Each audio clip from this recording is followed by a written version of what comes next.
신도심은 갈수록 개발 확대되고 있지만 아직도 일부 원도심과 농어촌 지역은 개발의 사각지대에 놓여 있습니다.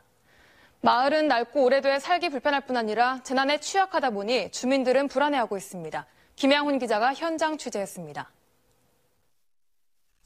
50여 명이 살고 있는 무안의 한 마을. 진입도로가 좁다 보니 국내 버스가 마을로 들어오지 못합니다. 아직도 주민들은 재래식 화장실을 이용하고 담장은 금방이라도 무너질 듯합니다. 마을 중심지엔 빈집이 흉물스럽게 자리하고 있습니다. 저희 마을 중앙에 빈집이 있어가지고 흉물스럽고 담도 허물어지고 해서 위험도 있고. 목포 원도심에 자리한 송도마을입니다. 골목길을 따라 지은 지 50년 이상 된 주택들이 늘어서 있습니다.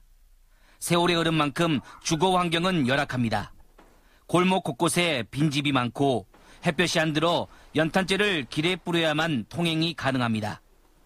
높은 데라 나서 바람도 많고 햇볕도 안 들어오고 눈 오면 미끄럽고 다닐 수가 없어요. 옹벽은 금방이라도 쓰러질 듯 기울어졌고 담장 곳곳은 지진이라도 난 것처럼 쩍 갈라져 있습니다. 보시는 것처럼 이 마을 골목길은 한 사람이 겨우 통과할 수 있을 정도로 매우 비좁고 가파릅니다. 홀로 사는 어르신들이 많아 각종 사고에 대한 우려도 큽니다. 저녁에 다니려면 무섭고 캄캄하고 그런단 말이에요. 그렇게 생겼어, 네가 꼭대기. 개발에서 소외된 취약 지역은 광주 전남에만 수백여 곳.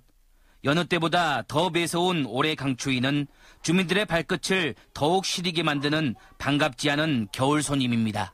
MBC 뉴스 김양훈입니다. 혹시 샛들마을 사업이라고 들어보셨습니까? 작은 마을은 수익성이 낮아 재개발이나 재건축을 할 수 없는데요.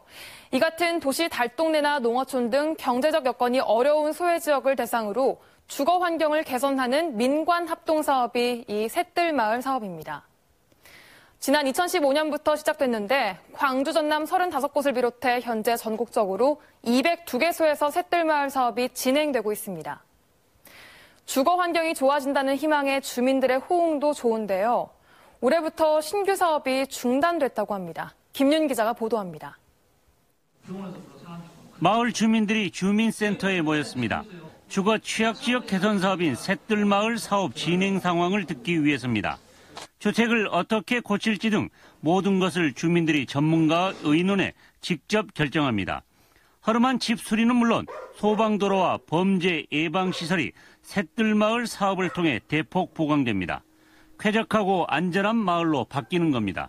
시설 공사와 함께 주민 공동체 사업도 추진됩니다. 주민들의 삶의 질을 높이기 위해 주민 커뮤니티 센터가 마련되고 주민 협의체를 중심으로 취업 활동도 지원됩니다. 여기 살기 어려웠는데 여기 바꿔준다는 게 참 우리는 좋습니다. 걸어다니기도 좋고. 지난 2015년 시작된 샛들마을 사업에 광주 전남에서는 35개 마을이 선정됐습니다. 한 곳당 40억 원에서 많게는 70억 원까지 국비와 지방비가 투입됩니다. 사업지역 특성에 따라 사업 기간이 농어촌 지역은 3년, 그리고 도시지역은 4년에 걸쳐 사업을 시행하고 있습니다. 소외지역 주민들에게 따뜻한 보금자리와 삶의 희망을 주고 있는 샛들마을 사업. 하지만 올해부터 신규 사업이 중단됐습니다. 정부 예산 순위에서 밀리다 보니 사업 시작 3년 만에 신규 사업이 중단된 겁니다. 정부는 현재 진행 중인 샛들마을 사업만 예정대로 추진한다는 방침입니다. 신규 선정은 이제 올해 없고 기존에 이제 추진하는 지구들은 계속 예산 지원이 되고. 그동안 기대를 갖고 기다렸던 열악한 주거 환경의 서민들은 정부의 국가 균형 발전 의지를 의심할 수밖에 없습니다. MBC 뉴스 김윤입니다.